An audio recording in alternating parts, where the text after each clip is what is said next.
Kita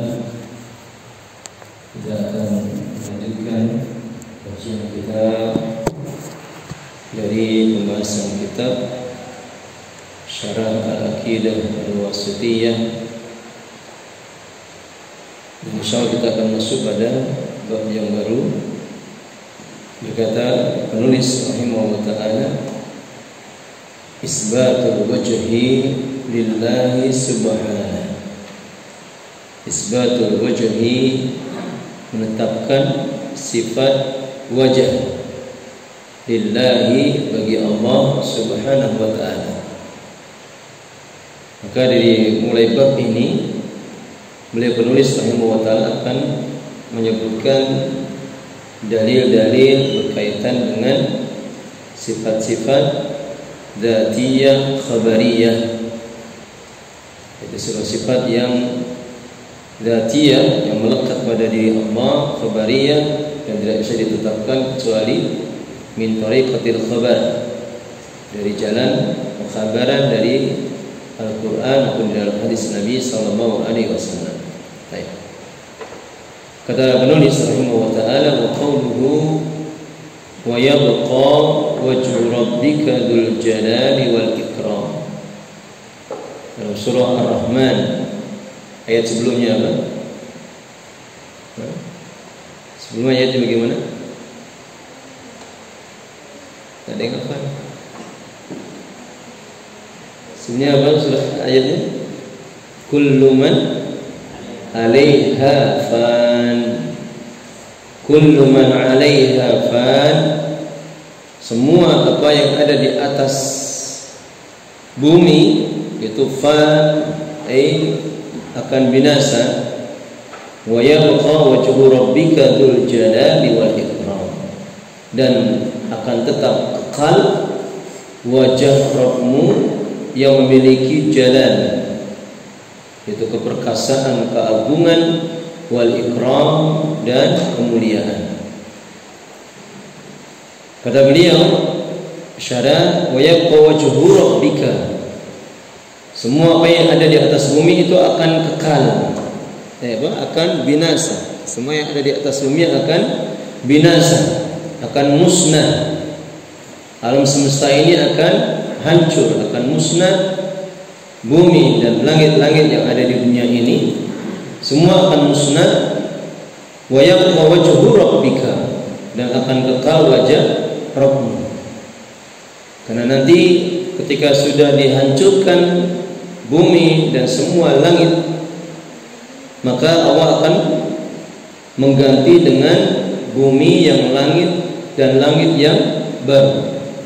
Allah akan mengganti dengan bumi dan langit yang baru. Sebagaimana disebutkan di dalam surah Ibrahim, yauma tubaddalul ardu ghairas samawati, yauma tubaddalul ardu ghairas samawati, yauma tubaddalul ardu ghairal ardi was samawat. Itulah pada hari ketika bumi itu diganti dengan bumi yang baru. Was samawat, demikian juga langit-langit akan diganti dengan langit-langit yang baru. Karena setelah kehancuran alam semesta yaumul qiyamah, maka yang ada adalah alam akhirat yang tidak bisa dinisbahkan atau disandarkan kepada alam dunia sedikit pun. Kata beliau, hadhil ayatu ja'at ba'da qaulihi ta'ala. Ayat ini itu datang setelah firman Allah Ta'ala, kullu man 'alaiha fan. Semua apa yang ada di atas bumi ini fan. Fan sebagai khabar dari mubtada.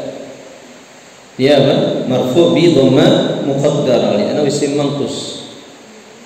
Yukhbiru ta'ala, Allah Subhanahu wa ta'ala mengkhabarkan anna jami'a ahli al-ardi, bahwa semua penduduk bumi sayadhabuna, itu akan lenyap, wa yamutuna, dan akan mati, wala yabqa ahadun, dan tidak akan tinggal seorang pun, siwa wajhil karim, kecuali wajahnya yang mulia, kecuali wajahnya yang mulia. Fa inna Rabba subhanahu, maka sungguhnya Rabb subhanahu la yamutu, tidak akan pernah mati. Bal huwal hayyu, bahkan dia akan senantiasa hidup. Alladzi la yamutu abadan, yang tidak akan mati selamanya. Sebagaimana juga Allah Subhanahu wa taala menyebutkan dan mengkhabarkan kepada kita akan binasanya alam semesta ini dalam banyak ayat. Di dalam banyak ayat. Sebagaimana disebutkan di dalam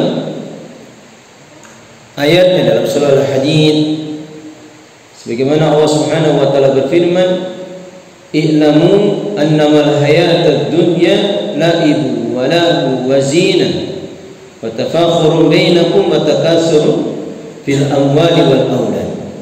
Ketahuilah, sesungguhnya kehidupan dunia itu hanya permainan senda gurau belaka. Innama di sini maknanya apa? Hasr. Sesungguhnya kehidupan dunia itu hanyalah senda gurau belaka, permainan, wazinah dan perhiasan, wa tafakhurun bainakum, dan saling berbangga-bangga di antara kalian, wa takatsurun fil amwali wal aulad, dan berbanyak-banyakan dengan harta dan anak-anaknya.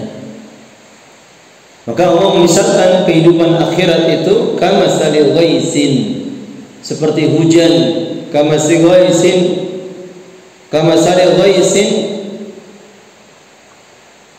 gimana setelahnya? Kama salil ghaisin yujibul kuffara nabatuhu, yang menjadikan para petani itu takjub, senang.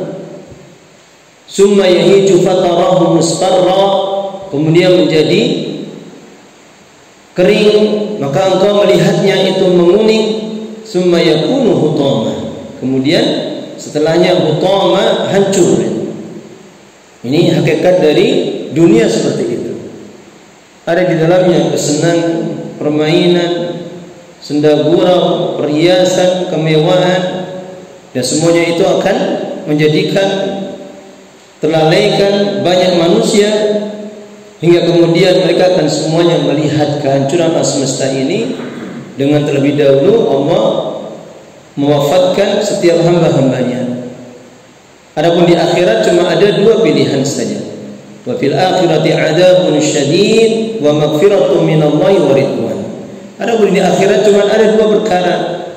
Itulah azab yang pedih dan ampunan Allah dan keridhaannya. Ya, kita tidak tahu kemana kita akan menuju. Apakah kita akan menuju kepada azabnya atau kepada ampunannya? Maka di akhir ayatnya Allah Subhanahu wa taala berfirman, "Wa mal hayatud dunya illa mata'ul ghurur." Dan tidaklah kehidupan dunia itu kecuali kesenangan yang menipu.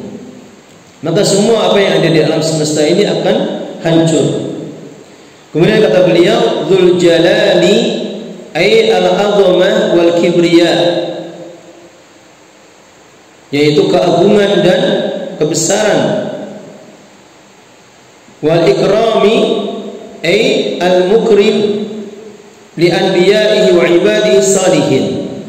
Allah akan memuliakan para nabi-nabinya dan hamba-hambanya yang saleh.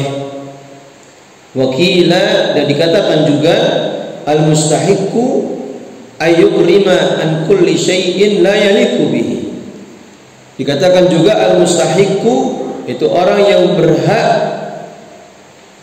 ayyukrama, untuk dimuliakan an kulli syai'in, dari segala sesuatu, la yaliku bihi, yang tidak pantas darinya.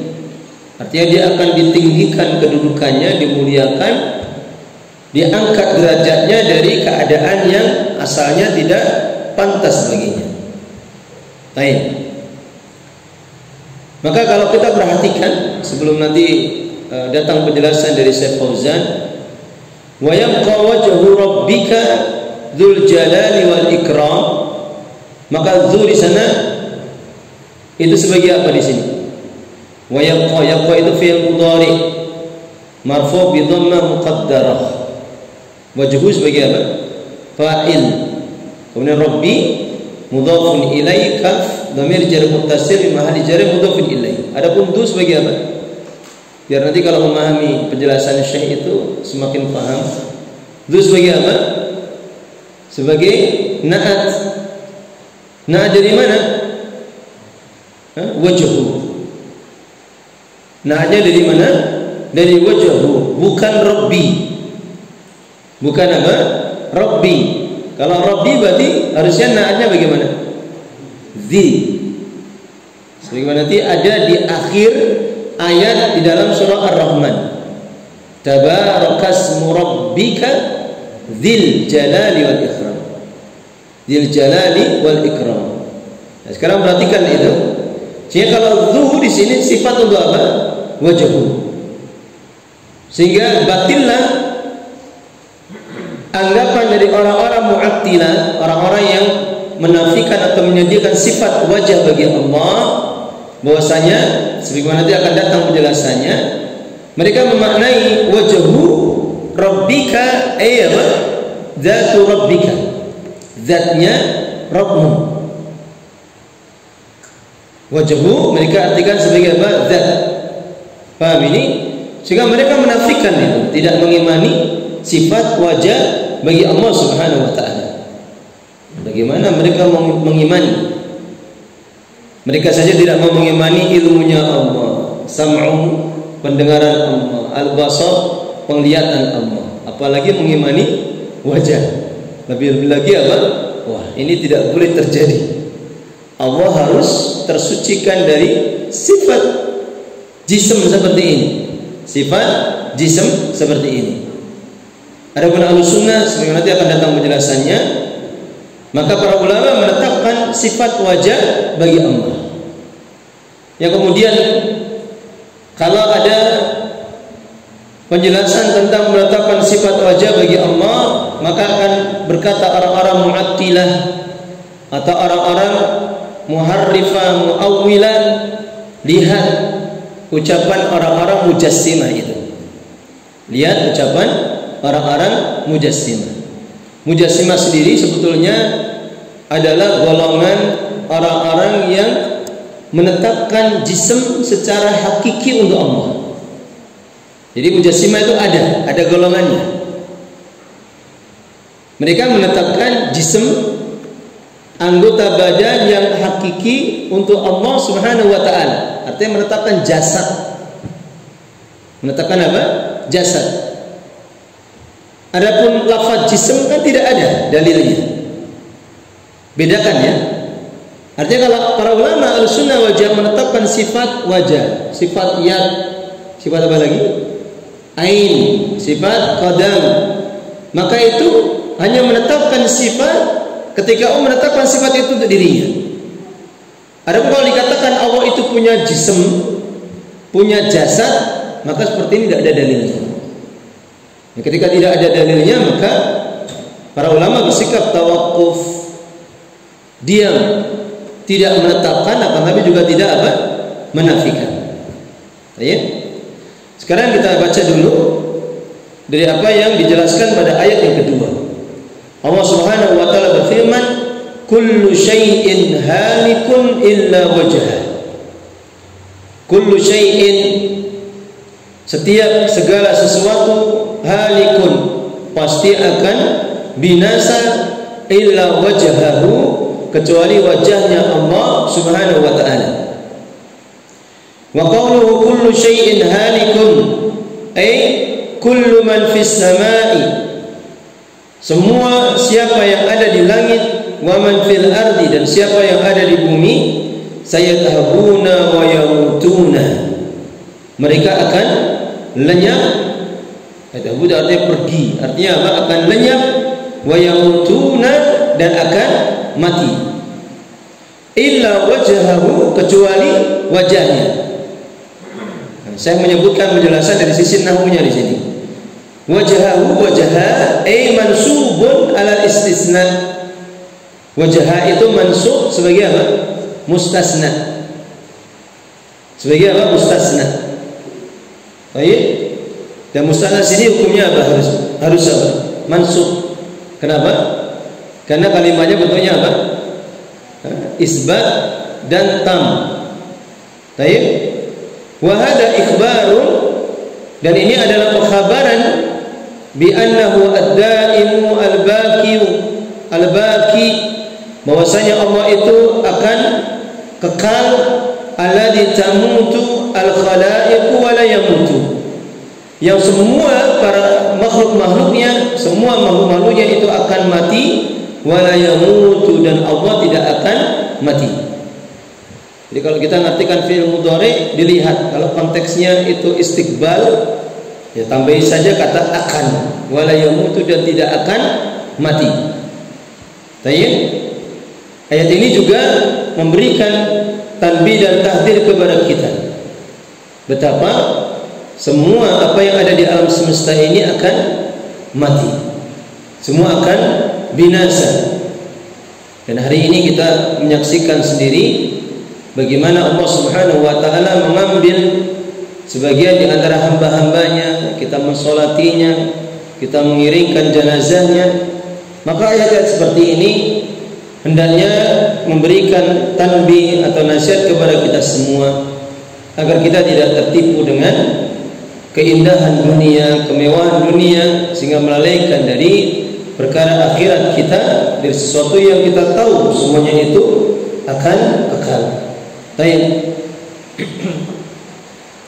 Maka asyahidu minal ayati, syahid dari dua ayat ini, kata beliau Syekh Fauzan, anna fihima isbat al-wajhi lillahi subhanahu, bahwasanya ada di dalam dua ayat itu isbat al-wajhi, penetapan sifat wajah lillahi subhanahu, bagi Allah Subhanahu wa taala, wa huwa min sifatihi dzatiyah, dan sifat wajah itu termasuk dari sifat-sifat dzatiyah. Apa sifat dzatiyah? Sifat dzatiyah apa maksudnya? Lupa lagi. Nanti besok tanya lagi, lupa lagi. Sifat dzatiyah sifat apa? Nah, cari halamannya dulu. Ya, kalau lafadznya apa? Mazala wa la yazalu Allah muttasiban bihi. Allah muttasiban biha.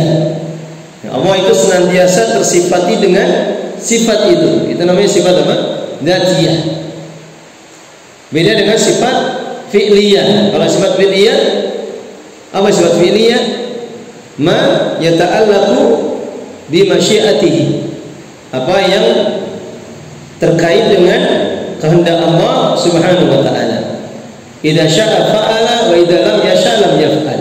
Kalau Allah menghendaki maka Allah akan berbuat, dan kalau Allah tidak menghendaki maka Allah tidak berbuat. Baik. Fa huwa wajhun ala haqiqatihi. Maka itu adalah sifat wajah ala haqiqatihi, berdasarkan hakikatnya. Allah menetapkan sifat wajah untuk dirinya, itulah wajah yang dipahami dalam bahasa Arabnya, wajah yang hakiki, dan tidak boleh ditakwil ke makna majaz, tidak boleh ditakwil ke makna majaz atau kiasan tanpa dalil. Itulah wajah secara hakikatnya yaliqu bi jalalihi, yang sesuai dengan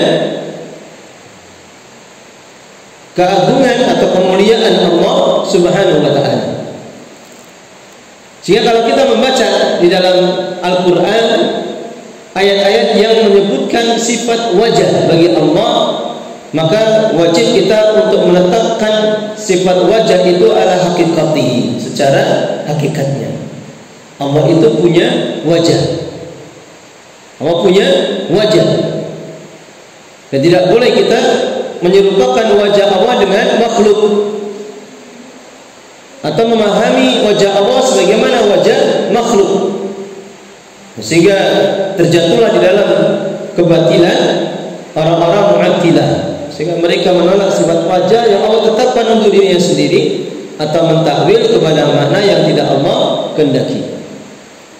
Disebutkan di dalam syarah yang lain bahwa ketika kita membaca di dalam surah Al-Baqarah di sini ayat 115, Allah Subhanahu wa taala berfirman, "Walillahil masyriq wal maghrib." Dan milik Allah lah timur dan barat. Fa aina ma tuwallu fasamma wajhullah. Maka dimanapun kalian itu berpaling, fasamma wajhullah, maka di sanalah ada wajah Allah. Maka sebagian para ulama disebutkan di sini dari Mujahid. Mujahid itu muridnya Ibnu Abbas. Kemudian Asy-Syafi'i, diriwayatkan oleh Al-Imam Al-Baihaqi, dikuatkan oleh Syekhul Islam Ibnu Taimiyah. Maka mereka memaknai kata wajhullah, fasamma wajhullah, itu fassaru wajhullah bil jihah wal qiblah. Itu menafsirkan dengan apa? Makna jihad, arah, atau memaknai dengan kiblah. Hanya saja disebutkan di penjelasan setelahnya, mereka tidak mentakwil kata wajhullah kecuali yang ada di ayat ini saja. Kecuali yang ada di ayat ini saja. Adapun di ayat yang lain, sebagaimana dua ayat yang kita baca tadi disebutkan oleh Syekhul Islam Ibnu Taimiyah. Demikian juga apa yang disebut di dalam surah Al-Baqarah, wa ma tunfikuna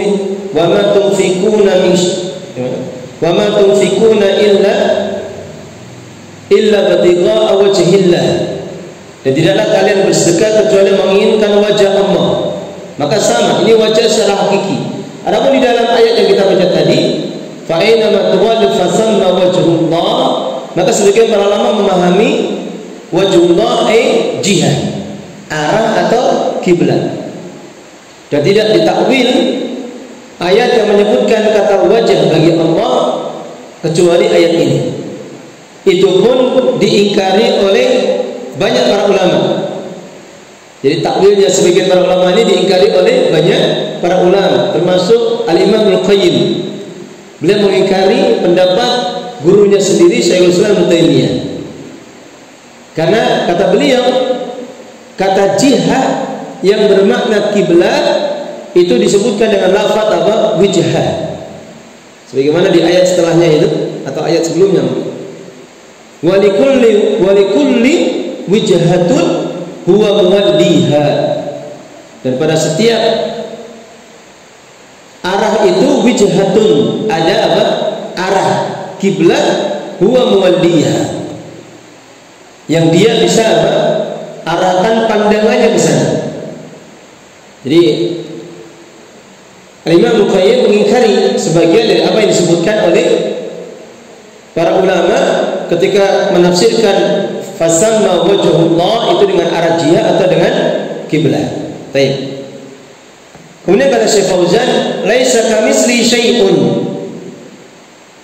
Jadi wajah itu harus ditetapkan ala haqiqatihi, secara hakikatnya yang sesuai dengan kemuliaan dan keagungan Allah Subhanahu wa taala. Laisa kamitsli syai'un, karena tidak ada sesuatu pun yang semisal dengan Allah Subhanahu wa taala. Tidak ada sesuatu pun yang semisal dengan Allah dalam semua keadaan. Tidak ada itu. Kalau hamba itu menyerupai sebagian sifat Allah, boleh tidak kita menetapkan seperti ini? Boleh tidak? Ada pada diri hamba itu penyerupaan terhadap sifat Allah. Boleh kita menetapkannya? Boleh. Kalau Allah tidak serupa dengan makhluk, maka tidak serupanya Allah dengan makhluk itu dalam segala sisi, dalam semua sifat, dalam semua keadaan.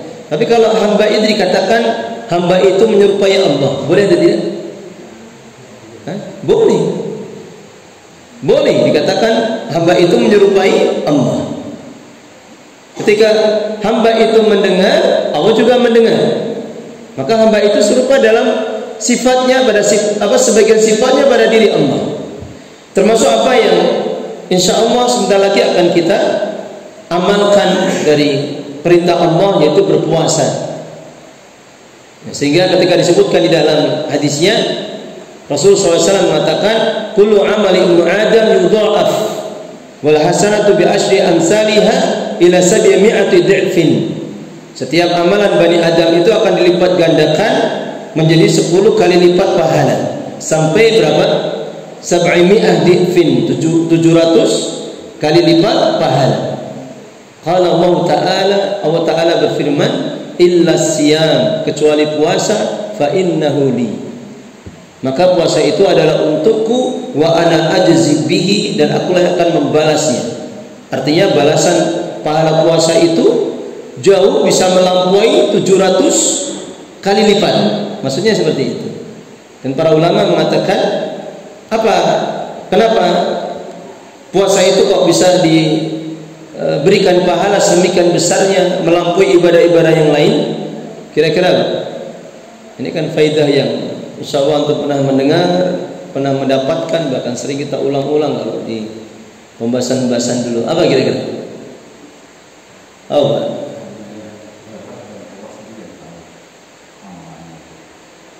Sehingga kandungannya apa?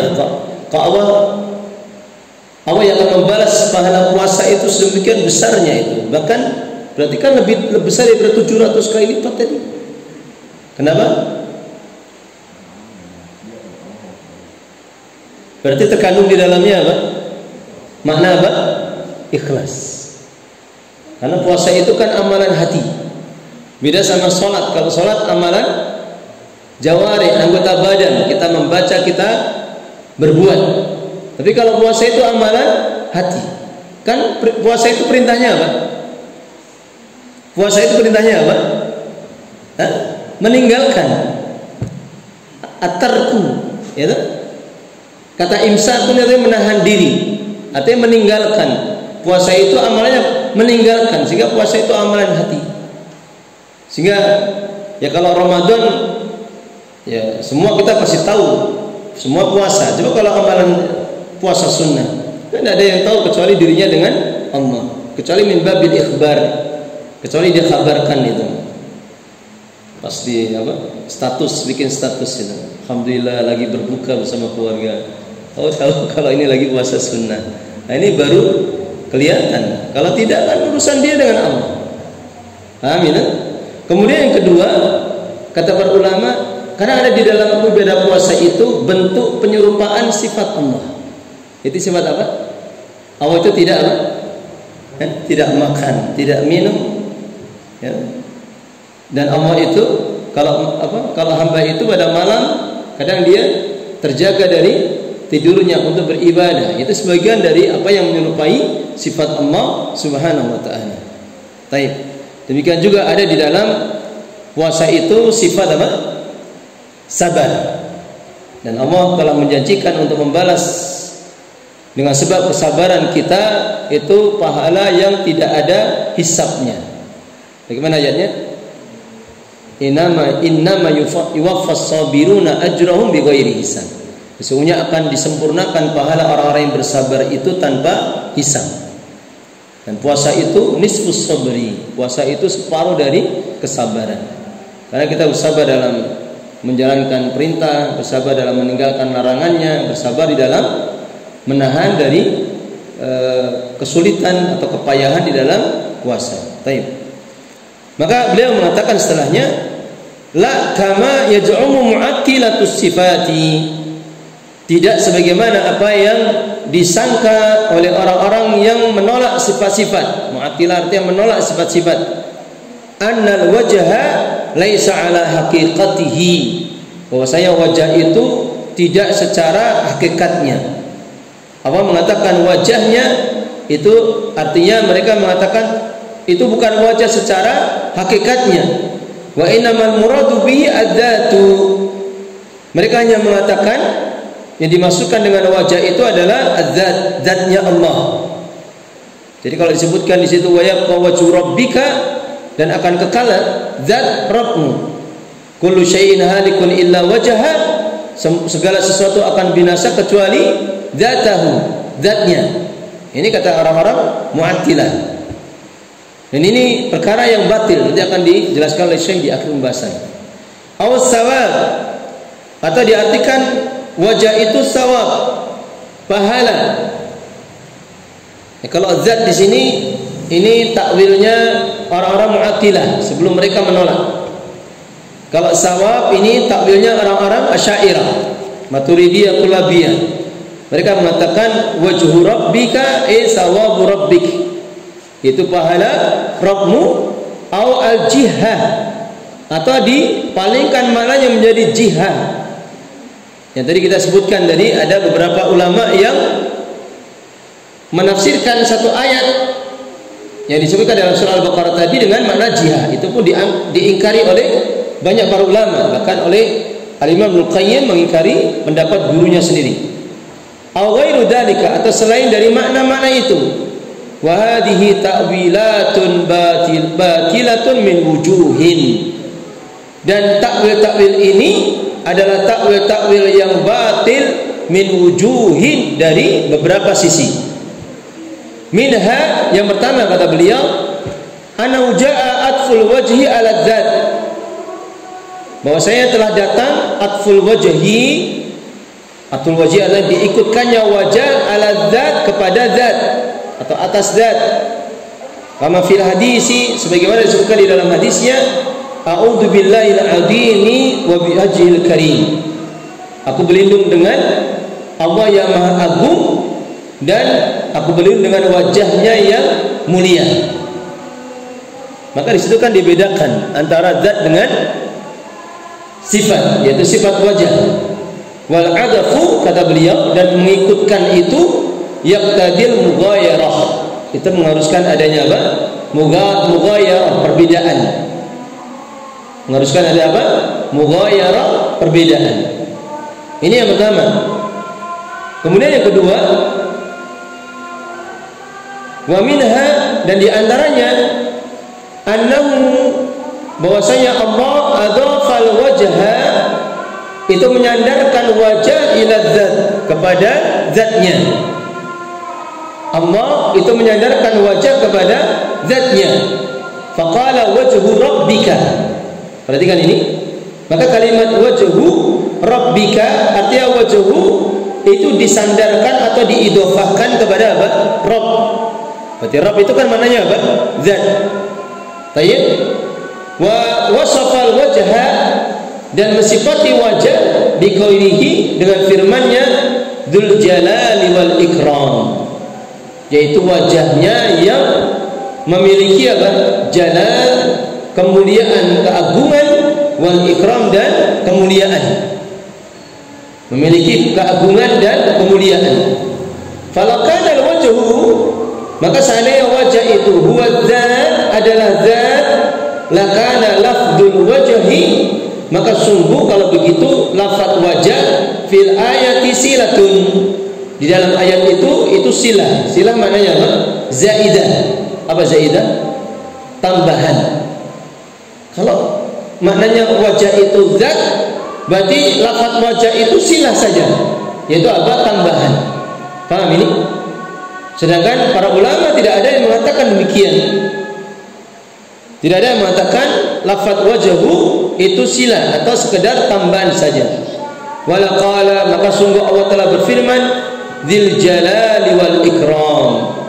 Falamma qala dzul jalal, maka tatkala Allah mengatakan dzul jalal, tabayyana annahu wasfun lil wajhi, maka menjadi jelas bahwasanya itu adalah sifat untuk wajah, la lidzat, bukan untuk zatnya. Sebagaimana ayat yang kita baca tadi, dzul jalal, dzu itu kan bentuknya apa? I'rabnya apa? Marfu. Jadi sifat untuk apa dzu? Wajhu, bukan sifat untuk Rabbi. Paham ini? Sehingga dzu al-jalali itu sifat untuk wajah. Tabayyana anna wasfun lil wajhi la lidzat.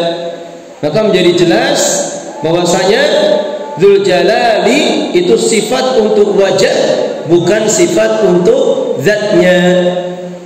Paham ini? Wa anal wajha sifatun lidzat, dan bahwasanya wajah itu adalah sifat untuk zatnya. Artinya Allah mensifati dirinya itu dengan sifat wajah. Allah mensifati dirinya dengan sifat wajah. Ini yang kedua. Kemudian yang ketiga, ya, kalau gini asik ya. Cuman saya kemarin kok ringkas sekali kan. Nah, ini agak dirinci.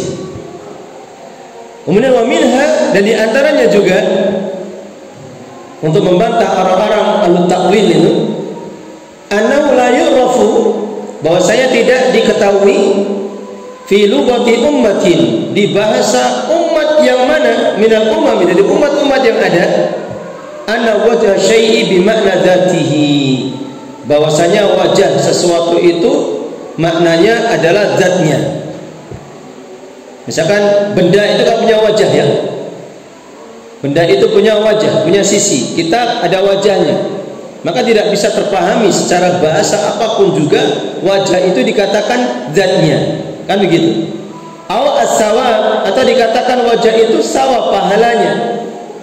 Wal wajhu fil lughah, dan wajah secara bahasa itu mustaqbilu kulli syai'in. Apa artinya? Mustaqbilu apa? Menghadap segala sesuatu. Ini artinya wajah. Jadi kalau ada sesuatu menghadap kita, nah itu dikatakan wajahnya. Baik? Li'annahu awwalu ma yuwajjihu minhu. Dikarenakan itulah yang pertama apa yang dia menghadap darinya. Baik? Wa huwa fi kulli syai'in, dan itu ada pada segala sesuatu bihasabi ma yudhafu ilaihi, sesuai dengan apa yang disandarkan kepadanya. Sehingga tidak boleh kita memaknai wajah Allah itu dengan zat Allah atau pahala Allah sebagaimana perbuatan orang-orang ahlu takwil. Ya sudah berlalu penjelasannya. Kalau orang tidak paham, ini kok orang upiak ribut masalah apa? Menetapkan sifat. Nah, mereka tidak tahu konsekuensinya. Mereka tidak tahu bahayanya, tidak tahu akibatnya. Dari sisi mana? Ketika kita memahami para ulama itu mengingkari dengan pengingkaran yang keras orang-orang yang mentakwil wajah Allah atau mentakwil sifat-sifat Allah atau menafikannya. Dari sisi mana? Bahaya yang paling besar itu dari sisi mana? Hah? Gimana Pak? Kekufuran? Enggak, maksudnya dari sisi mana? Betul itu kekufuran. Artinya kesalahan orang-orang ahlu takwil yang mentakwil sifat Allah tanpa ada dalil itu bahaya dari sisi mana? Menyerupai. Itu kandungannya. Tapi dari sisi bahaya pokoknya itu apa? Ini kan sudah berlalu, itu sudah sering saya singgung. Dari sisi mana? Yang pertama, dia bicara tentang Allah tanpa ilmu. Ini ada hamba-hamba kok berani-beraninya bicara tentang Allah tanpa ilmu, tanpa apa yang Allah turunkan. Ini kan bentuk apa? Pengagungan atau kurang ajar? Ini bentuk perendahan. Ini bentuk apa? Perendahan. Ketika ada orang-orang yang bicara tentang Allah, apa yang Allah tidak tetapkan, ini kan ibaratnya dia sok tahu bahasanya. Dia tidak mengagungkan Allah sebetulnya, tidak mensucikan Allah, akan tapi dia merendahkan Allah Subhanahu wa taala. Baru kita bisa rinci dari sisi yang lainnya. Karena perbuatan mereka itu bentuk apa? Penyerupaan kepada makhluk. Perbuatan mereka itu mengingkari apa? Kesempurnaan dari agama ini. Sehingga kalau takwilnya mereka itu termasuk dari perbuatan kebid'ahan, maka ini bentuk apa? Bentuk suudzon mereka juga kepada Allah, seakan-akan agama ini hanya bisa sempurna dengan takwil mereka. Paham ini? Keimanan hanya bisa sempurna dengan takwilnya mereka. Akidah bisa menjadi sempurna dengan takwilnya mereka. Ini kan perkara yang bahaya. Ini perkara yang berbahaya. Tolong diandai dulu, nanti saya tambahkan sedikit.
Hanya saja kalau kita bicara tentang perkara ini, kita jelaskan kepada mereka, mereka pun akan apa?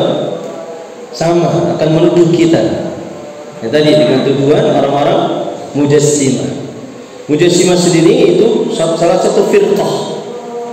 Mujassimah itu firqah. Antum catat ini. Kata mereka, innallaha jismun haqiqiyatun. Sesungguhnya Allah itu adalah berbentuk jasad secara hakiki.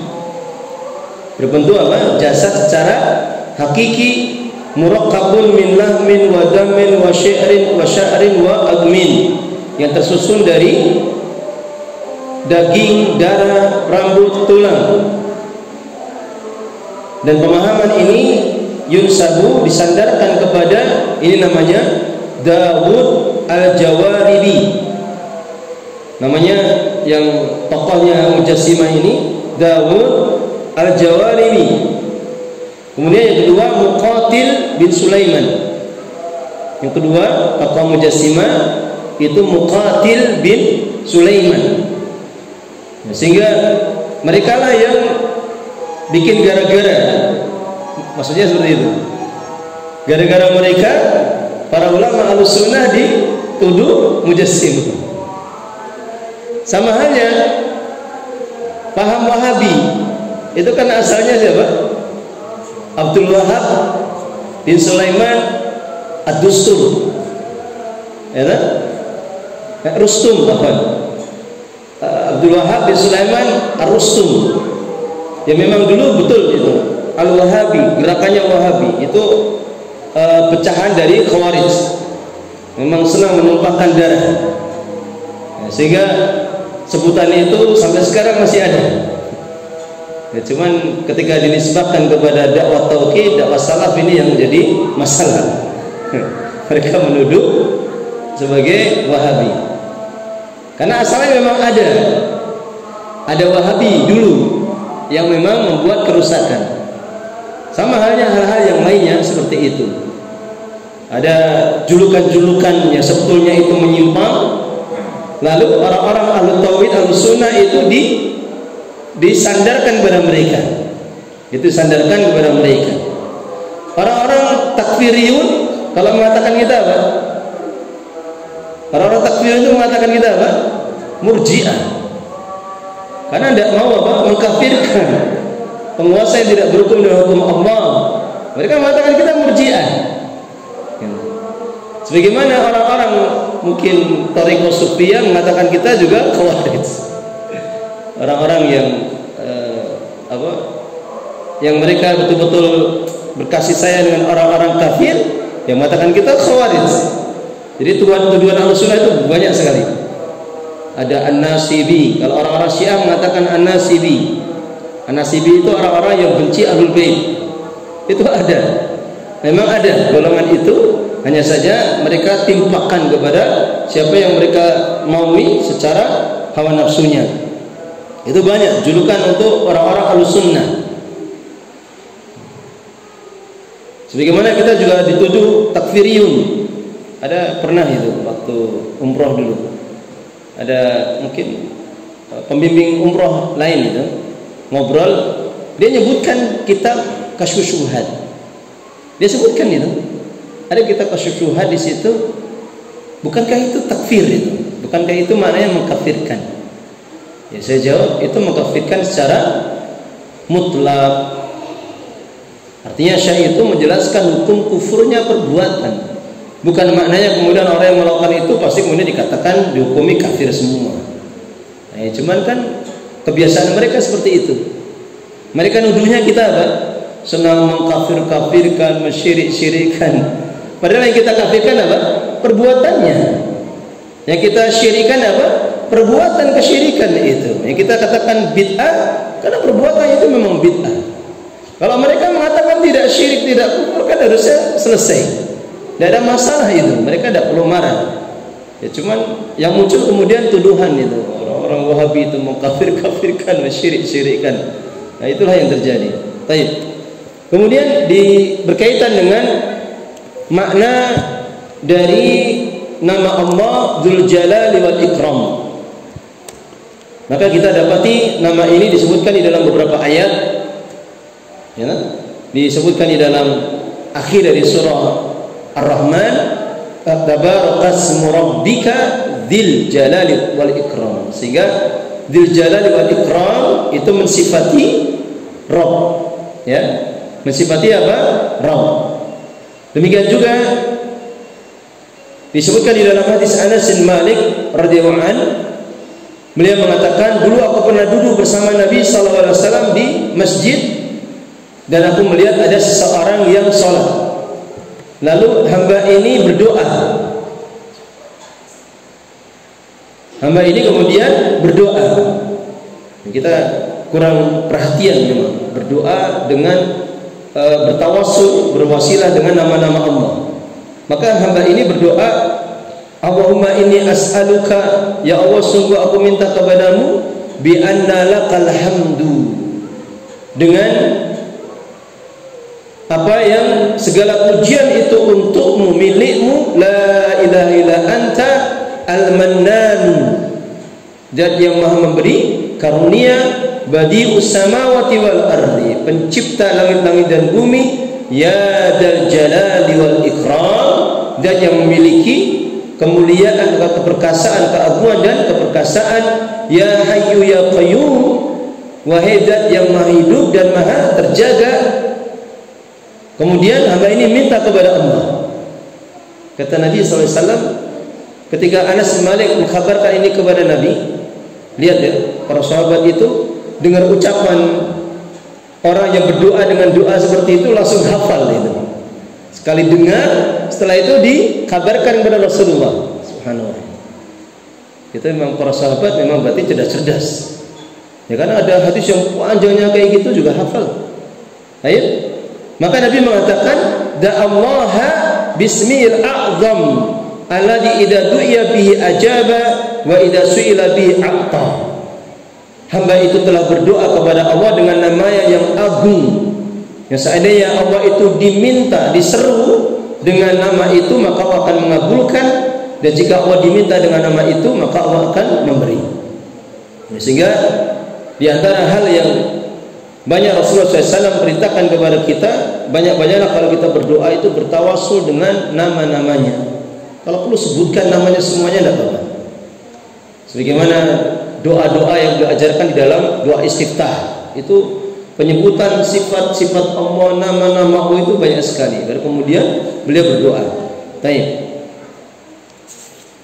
Maka ada di dalam nama ini, sebagaimana disebutkan oleh Syekh Islam Ibnu Taimiyah, itu nama-namanya yang bentuknya disandarkan. Dan Allah memang menyebutkan untuk dirinya nama-nama yang bentuknya apa? Mudhaf-mudhafun ilaih. Seperti apa? Arhamur Rahimin, wa Khairur Razikin, wa Rabbul Alamin, Maliki Yaumiddin, Ahsanul Khaliqin, Jami'un Nasi liyaumin la raiba fi, Muqallibal Qulub, Musarriful Qulub, dan semisalnya dari nama-nama yang ada. Jadi nama Dzul Jalali wal Ikram itu bentuknya mudhaf-mudhafun ilaih.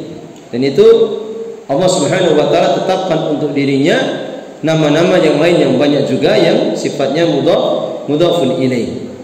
Sebagaimana juga Allah menggunakan lafaz dzu di dalam Al-Qur'an itu banyak sekali. Kalau di dalam ayat tadi kita baca dzul jalali wal ikram, terus dzur rahmah, dzul quwwah. Demikian juga apa? Dzul arsyil majid. Ini di antara nama-nama Allah yang diawali dengan kata dzu. Sehingga makna dzul jalali wal ikram maknanya al-ijlal itu min jinsi ta'dim, bentuk pengagungan, wal ikram min jinsil hubbi wal hamdi, bentuk kecintaan dan pujian kepada Allah Subhanahu wa taala. Ini tambahan untuk penjelasan tentang makna dari nama Allah Dzul Jalali wal Ikram. Baik. Selesai pembahasan kita. Mungkin ada pertanyaan sebelum saya tutup.